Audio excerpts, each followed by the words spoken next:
ចៅចិនជីវិនកំព្រាប្រាប់បេតាគ្រួសារជាទីគំអ្នកហើយសោកកាអរ៉ា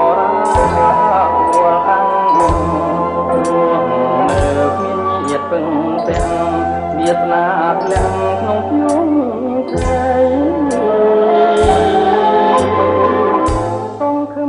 ពុនធានក៏គ្មាននឹងគេ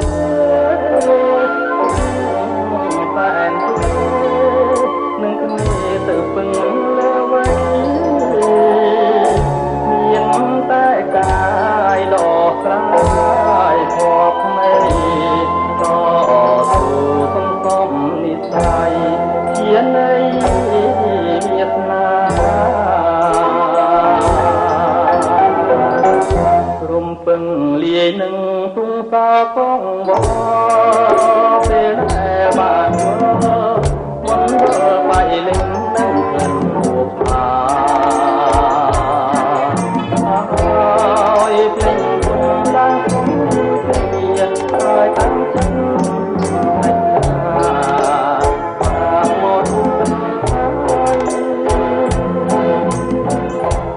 កាំងក៏ស្អាំក្រឡាប់ជាថ្លា